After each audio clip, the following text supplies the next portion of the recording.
Magandang araw mga kasabong. Ito naman muli si Laban sa Bungiro. Ang ating tatalakayin ngayon ay ang force molting. Or ito po yung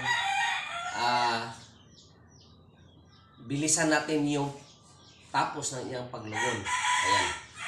So mga kasabong, from July to November po, andyan po yung taglugon. Ayan.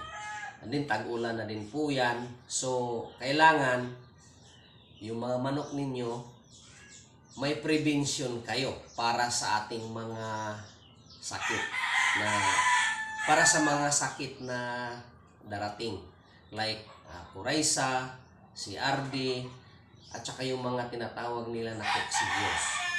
Kasi taglugon, nandyan na yung tag-ulan. So from November to February, nandyan po rin yung taglamig. And then, delikado din po yan sa mga respiratory disease. Ayan. Ayan. So, andyan po yung magandang panahon kaya tapos na yung paglugo nila. Tapos na ang paglugo nila yan. So, magandang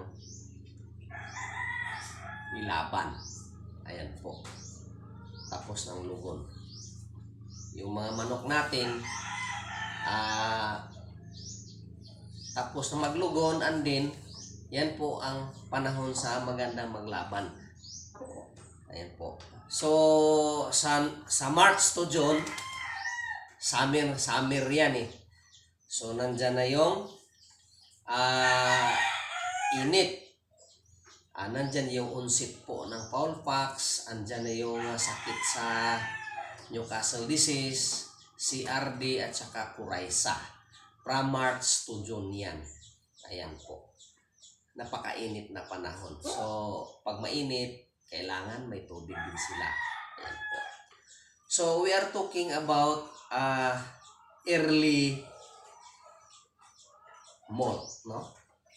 So, ano itong pag-induce ng early molting?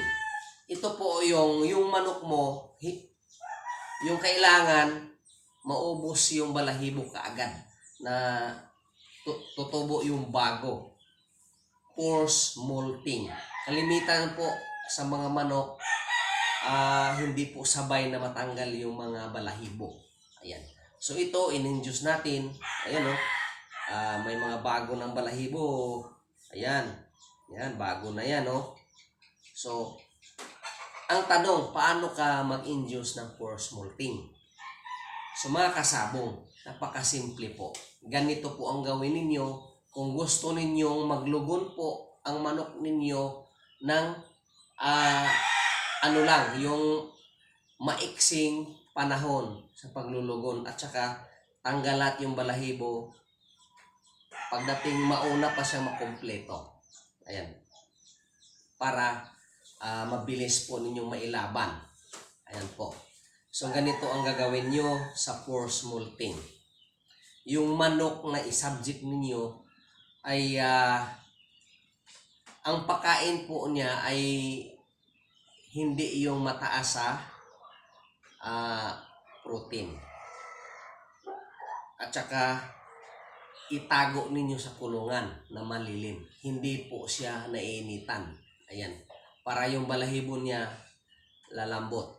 Ang pagkain ninyo, wag ninyong pasukan ng protein, mga protina. Para makaramdam yung katawan niya ng pagbabago, mabilis pong matanggal lahat ng balahibo niyan, lalo na hindi naiinitan po ang manok natin. Dahil yung init po, source of vitamins. So, sa pagkain po, huwag nyong lagyan ng protein. At saka yung manok po, itago ninyo sa kulungan na malilim. Ayan, na hindi siya naarawan. So pag nakita nyo manok, tatanggal yung balahibo. That is the procedure.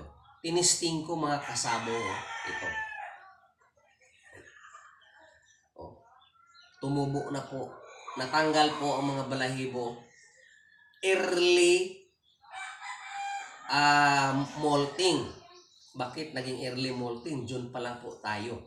Tinisting ko lang. Dahil yung manok na bull stag, ito bull stag ito. So pag nagkakak-yun siya, mabilis pa lang.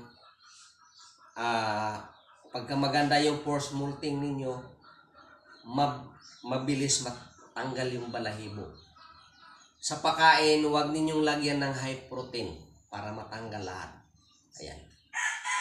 Ang pinaka-purpose po ng force molting, yung talagang maglugon siya ng tanggal lahat ng balahibo, ay para tumubo yung balahibo ng pantay, parehos. Hindi yung tig-isa-isa yung laglag ng balahibo. Ayan po. Magandang tingnan ang manok pagka naano na sa lugon. Makita nyo mga kasabong.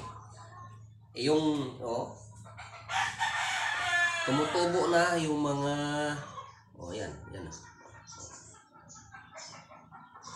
Yan, force molting.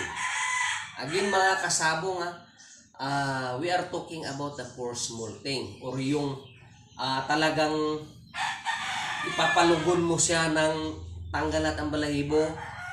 Ang gagawin nyo lang, ilagay ninyo ito sa malilim na wala, hindi makaka ng init.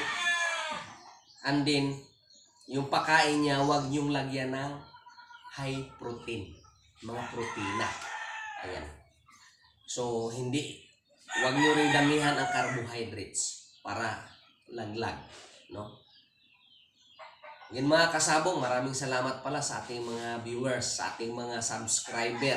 Sa wala pa, mag-subscribe na kayo para at least dito sa channel, puro knowledge ang binibigay natin. Maraming salamat sa inyo.